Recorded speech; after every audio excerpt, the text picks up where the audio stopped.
Hello बच्चों, 11वीं के रसायन विज्ञान में हम लोग दूसरा चैप्टर पढ़ रहे हैं, परमाणु की संरचना। और आज लेक्चर नंबर 20 पढ़ने वाले हैं हम लोग। आज के लेक्चर में हम लोग देखेंगे परमाणुओं का इलेक्ट्रॉनिक विन्यास, इलेक्ट्रॉनिक कॉन्फ़िगरेशन ऑफ एटम। तो आज के वीडियो में हम लोग परमाणुओं के इलेक्ट्रॉनिक विन्यास को कैसे लिखा जाए यही सीखने वाले हैं। ठीक है, तो कुछ पहले लेक्चर वाला यानी लेक्चर नंबर 19 का हम याद दिला दें वो नियम जिनके आधार पर परमाणुओं का इलेक्ट्रॉनिक विन्यास लिखना है। अर्थात कक्षकों की ऊर्जा का बढ़ता हुआ क्रम पहले बना दे रहे हैं, इसके बाद हम लोग इलेक्ट्रॉनिक विन्यास लिखेंगे। और आज हम सिखाएंगे परमाणु क्रमांक 1 से लेकर परमाणु क्रमांक 30 तक के तत्वों के इलेक्ट्रॉनिक विन्यास को लिखना। ठीक है, तो चलो शुरू करते हैं। इसके पहले वाली वीडियो में हम लोगों ने आपबाउ सिद्धांत को पढ़ा था। आपबाउ सिद्धांत और इस सिद्धांत के साथ साथ 3 नियम और पढ़े थे। ठीक है, इसमें कक्षकों की ऊर्जा का बढ़ता क्रम हमको मिला 1s 2s 2p, इस तरह से कुछ बनाया हम लोग। 3s 3p 3d, इसी तरह से 4s 4p 4d 4f 5s 5p 5d 6s 6p 6d, इस तरह से बनाए। और यहाँ से हमको इनकी ऊर्जा का बढ़ता हुआ क्रम मिल जाता है। ठीक है, ये देखो, ये परमाणुओं के उपकोष हैं और इनकी ऊर्जा का बढ़ता हुआ क्रम इस तरह से अगर हम लाइनिंग करें तो मिल जाता है तीर द्वारा। कैसे पढ़ते हैं हम लोग, देखो, पहले 1s, इसके बाद फिर 2s, फिर 2p 3s 3p 4s 3d 4p 5s, इस तरह से इनकी ऊर्जा का बढ़ता क्रम है। तो इस क्रम को यहाँ दिखा दे रहे हैं। देखो 1s, इसकी ऊर्जा सबसे कम है, इससे ज़्यादा ऊर्जा है 2s, इसके बाद 2p की ऊर्जा अधिक है, इसके बाद 3s 3p 4s, फिर 3d 4p 5s। ठीक है, इस तरह से कक्षकों की ऊर्जा का बढ़ता हुआ क्रम दिख रहा है हम लोगों को। इन्हीं कक्षकों में एक एक करके इलेक्ट्रॉनों का प्रवेश कराना है और हमारा इलेक्ट्रॉनिक विन्यास बन जाएगा बहुत आसानी से। तो चलो सबसे पहले हम परमाणु क्रमांक 1 से लेकर परमाणु क्रमांक 10 तक के तत्वों को लिखते हैं। यहाँ ध्यान दो, जब किसी तत्व के प्रतीक को हम दिखाते हैं, नीचे Z ऊपर A, Z फॉर क्या होता है? Z फॉर होता है एटॉमिक नंबर परमाणु क्रमांक, और A फॉर क्या होता है? Atomic mass. ये परमाणु द्रव्यमान है या परमाणु क्रमांक है, तो हम लोग द्रव्यमान नहीं परमाणु क्रमांक लिखेंगे, क्योंकि इलेक्ट्रॉनिक विन्यास परमाणु क्रमांक से शुरू करते हैं। और हम लोग जानते हैं कि परमाणु क्रमांक एटॉमिक नंबर परमाणु के अंदर प्रोटॉनों की संख्या को बताता है। तो जब प्रोटॉनों की संख्या को Z बताता है तो एक उदासीन परमाणु में जितने प्रोटॉन है उतने ही इलेक्ट्रॉन होते हैं। तो इस परमाणु में कितने इलेक्ट्रॉन होंगे? अगर यह उदासीन है तो Z के बराबर इलेक्ट्रॉन होंगे। ठीक है, तो Z के द्वारा हम आगे बढ़ते हैं। देखो, सबसे पहले हाइड्रोजन का इलेक्ट्रॉनिक विन्यास लिखेंगे। इसका परमाणु क्रमांक 1, हीलियम का 2, लिथियम का 3, बेरिलियम का 4, बोरान का 5, कार्बन 6, नाइट्रोजन 7, ऑक्सीजन 8, फ्लोरीन 9 और नियॉन 10। तो कुल 10 तक के परमाणुओं के परमाणु क्रमांक हम बना रहे हैं। सबसे पहले कौन सा कक्षक आएगा? यहाँ देखें कौन सा कक्षक आएगा? 1s। ठीक है, इसको हम उपकोष कहेंगे। ठीक है, 1s उपकोष में एक ही कक्षक होता है, उसको s कक्षक ही बोलते हैं। उसी तरह 2s में भी एक ही कक्षक होता है। 2p उपकोष में 3 कक्षक होते हैं, px py pz, तो उनको हम बोलेंगे 2px 2py 2pz। उसी तरह से 3p में भी 3 कक्षक होंगे। ठीक है, और 4s में 1 कक्षक, 3d में 5 कक्षक होंगे। ये सारी चीज़ें हम लोग पहले पढ़ चुके हैं। तो यहाँ देखो, हाइड्रोजन है, सबसे कम ऊर्जा है 1s कक्षक का, 1s उपकोष भी उसको कहते हैं। 1s कक्षक। ठीक है, इसमें क्या होगा, एक इलेक्ट्रॉन को हम यहाँ दिखाएंगे। तो हाइड्रोजन परमाणु के लिए इलेक्ट्रॉनिक विन्यास है 1s1। इसी तरह हीलियम के लिए बनाएंगे 1s, 2 इलेक्ट्रॉन है यहाँ ना, तो 1s2। अब हम जानते हैं कि s उपकोष में अधिकतम 2 इलेक्ट्रॉन रह सकते हैं। उसी तरह p उपकोष में अधिकतम 6 इलेक्ट्रॉन, d उपकोष में अधिकतम 10 इलेक्ट्रॉन और f उपकोष में अधिकतम 14 इलेक्ट्रॉन हो सकते हैं। इससे ज़्यादा नहीं हो सकते, क्योंकि s उपकोष में कक्षकों की संख्या 1, p उपकोष में कक्षकों की संख्या 3, d उपकोष में कक्षकों की संख्या 5 और f उपकोष में कक्षकों की संख्या होती है 7। ठीक है, 1 2 3 4 5 6 7। तो यहाँ क्या देख रहे हैं, एक कक्षक में अधिकतम 2 इलेक्ट्रॉन हो सकते हैं। तो यहाँ S2 है, 2 इलेक्ट्रॉन अधिकतम हो सकते हैं। P उपकोष के कक्षकों में, यहाँ 3 कक्षक हैं, एक कक्षक में अधिकतम 2 इलेक्ट्रॉन, तो P उपकोष में कुल अधिकतम 6 इलेक्ट्रॉन। उसी तरह D उपकोष में अधिकतम 10 इलेक्ट्रॉन, F उपकोष में अधिकतम 14 इलेक्ट्रॉन हो सकते हैं। चलो, लिथियम के लिए यहाँ इलेक्ट्रॉनिक विन्यास हम लोग लिखते हैं 1s, क्या लिखेंगे, 3 लिख सकते हैं, 1s3 लिख सकते हैं, नहीं लिख सकते हैं। क्यों?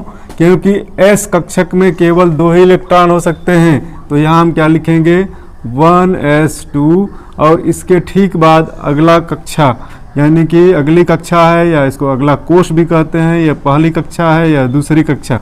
ठीक है, तो अगली कक्षा के उपकोष प्रारंभ हो रहे हैं, यानी कि 2s उपकोष आने वाला है। तो 1s के बाद क्या शुरू हो रहा है, 2s और कुल इलेक्ट्रॉन यहाँ 2 भर गए हैं, कितना बच रहा है, 1, तो 2s1। ठीक है, 3 इलेक्ट्रॉन हो गए। अब बेरिलियम के लिए यहाँ लिखते हैं, देखो 1s2, फिर क्या करेंगे, 1s के बाद आ रहा है 2s, तो 2s में कितने इलेक्ट्रॉन बच रहे हैं, यहाँ भी 2 इलेक्ट्रॉन, 2 और 2 4 इलेक्ट्रॉन। बोरान पे आते हैं, 5 इलेक्ट्रॉनों के लिए इलेक्ट्रॉनिक विन्यास लिखना है 1s2, 2s2। चूंकि s उपकोष का कक्षक है तो इसमें भी अधिकतम 2 इलेक्ट्रॉन ही होगा। ठीक है, और इसके बाद क्या प्रारंभ हो रहा है, यहाँ देखो तो 2p प्रारंभ हो रहा है ना, तो हम अब 2p लिखेंगे। और कितने इलेक्ट्रॉन बच रहे हैं, 4 इलेक्ट्रॉन तो भर चुके हैं, 1 इलेक्ट्रॉन बच रहा है, तो 2p कक्षक में 1 इलेक्ट्रॉन आएगा। ठीक है, अब कार्बन के लिए लिखते हैं 1s2, 2s2, 2p2। यहाँ देखो p उपकोष में अधिकतम 6 इलेक्ट्रॉन होते हैं, तो p उपकोष से अगला उपकोष का नंबर तब तक नहीं आएगा जब तक यहाँ 6 इलेक्ट्रॉन भर न जाए। तो आगे क्या होगा, इसके बाद क्रमशः 6 इलेक्ट्रॉन p उपकोष में ही भरे जाएंगे। देखो 1s2। नाइट्रोजन 7 के लिए इलेक्ट्रॉनिक विन्यास 1s2, 2s2, 2p3। 3 इलेक्ट्रॉन हो गए, 2 2 4 3 7। Oxygen 8, 1s2, 2s2, 2p4। 8 electron कुल हो गए। फ्लोरीन 9 के लिए देखो 1s2, 2s2, 2p5। ठीक है, नियोन के लिए देखो 1s2, 2s2, 2p6। यहाँ देखो 2 2 4 6 10 इलेक्ट्रॉन पूरे हो गए। अब हमको परमाणु क्रमांक 1 से परमाणु क्रमांक 10 तक के परमाणुओं के इलेक्ट्रॉनिक विन्यास लिखने आ गए हैं। ठीक है, मुझे उम्मीद है आप लोग भी इसको सीख चुके होंगे।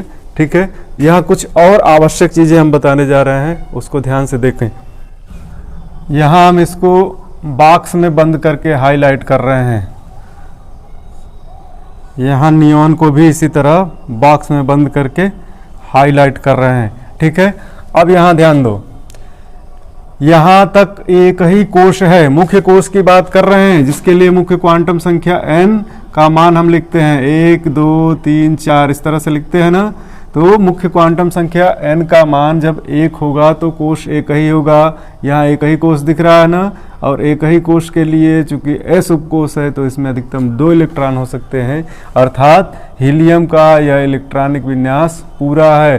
पहला कोश पूरी तरह भरा है, इसको हम कहेंगे पहला कोश पूरी तरह भरा है, पहला उपकोश पूरी तरह भरा है, पहला कक्षक पूरी तरह भरा है। ठीक है, तो यह क्या है, यह एक अस्थाई इलेक्ट्रॉनिक विन्यास है। इसको हम लिख रहे हैं अस्थाई इलेक्ट्रॉनिक विन्यास। यह अस्थाई इलेक्ट्रॉनिक विन्यास है। और इस हीलियम में जो 2 इलेक्ट्रॉन हैं इनको हम कहते हैं क्रोड इलेक्ट्रॉन।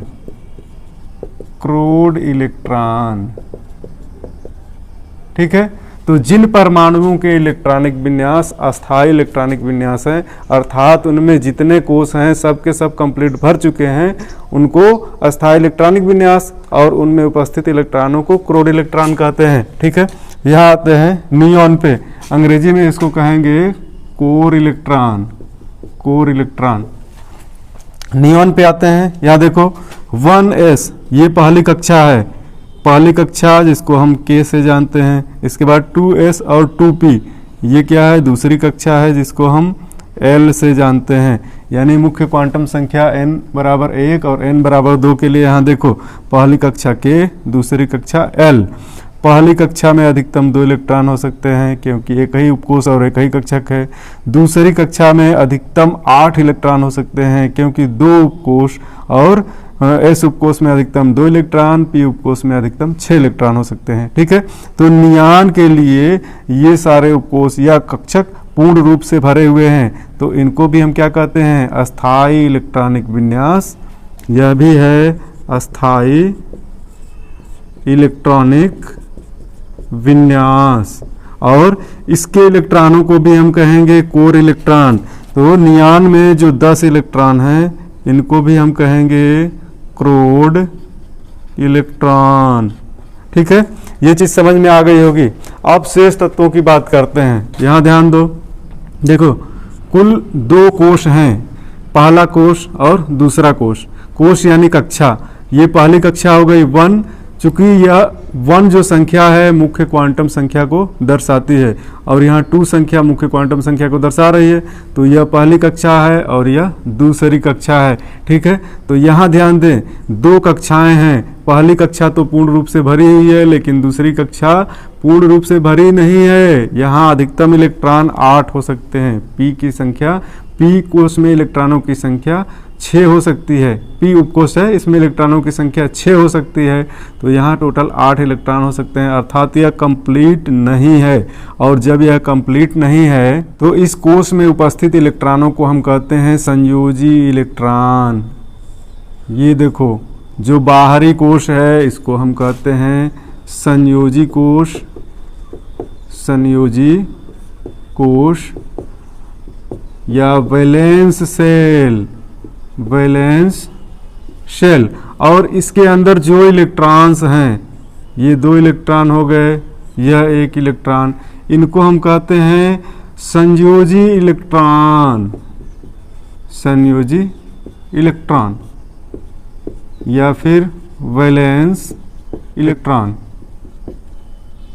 ठीक है, अब ध्यान दो, यहाँ अस्थाई कोश या अस्थाई इलेक्ट्रॉनिक विन्यास वाले जो परमाणु हैं इनको छोड़कर सभी में संयोजी कोश और सभी में संयोजी इलेक्ट्रॉन उपस्थित हैं। ठीक है, अब हम लोग आगे चलेंगे और परमाणु क्रमांक 11 से 20 वाले तत्वों का इलेक्ट्रॉनिक विन्यास लिखेंगे। तो आप जल्दी से इसका स्क्रीनशॉट ले लो, आगे बढ़ते हैं हम।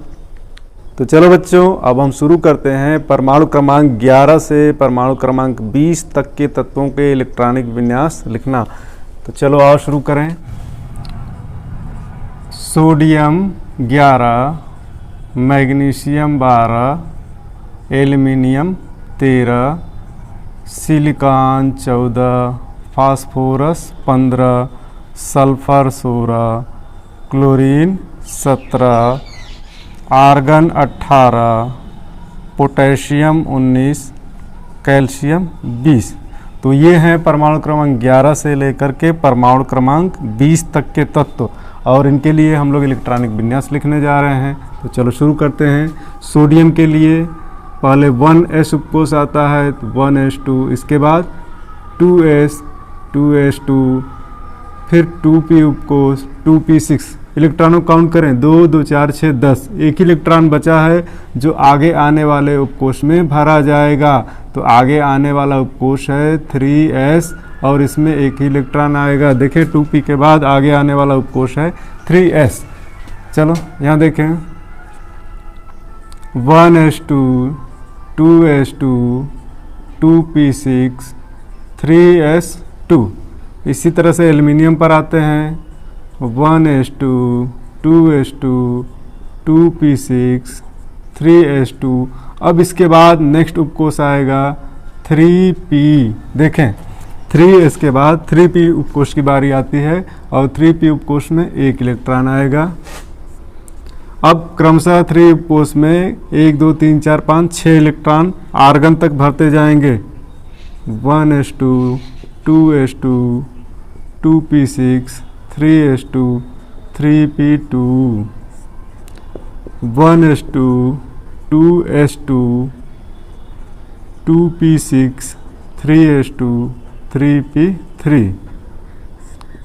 यहाँ देखें 3p4 आएगा, ये सारा लिखते हुए यहाँ पे 3p5। और आर्गन पर हम आए तो ये सारा फिर से लिख रहे हैं 1s2, 2s2, 2p6, 3s2, 3p6। ठीक है। अब देखो p उपकोष में तीसरे मुख्य क्वांटम संख्या के लिए p उपकोष में 6 इलेक्ट्रॉन भर चुके हैं। अब अगले उपकोष की बारी आएगी और 3p के बाद बारी आती है 4s उपकोष की। तो जब हम पोटेशियम का इलेक्ट्रॉनिक विन्यास लिखेंगे तो अगला इलेक्ट्रॉन 4s उपकोष में प्रवेश करेगा। 1s2, 2s2, 2p6, 3s2, 3p6, 4s1। Calcium के लिए लिखते हैं 1s2, 2s2, 2p6, 3s2, 3p6, 4s2। ठीक है। तो यह है परमाणु क्रमांक 11 से परमाणु क्रमांक 20 तक के तत्वों के लिए इलेक्ट्रॉनिक विन्यास।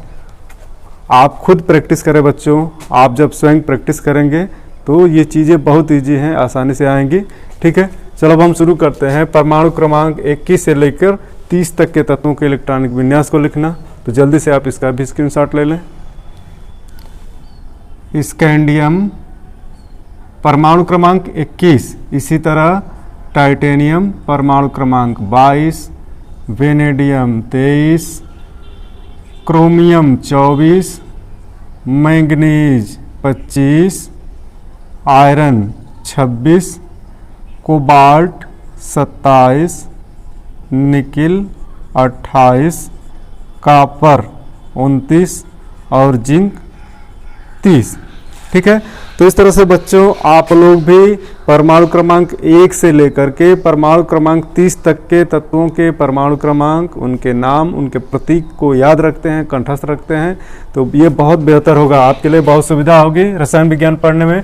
तो चलो शुरू करते हैं इनके लिए इलेक्ट्रॉनिक विन्यास को लिखना। पहले हम स्कैंडियम के लिए लिखते हैं 1s2, 2s2, 2p6, 3s2, 3p6, 4s2 और 4s के बाद 3d की बारी आती है, 3d1।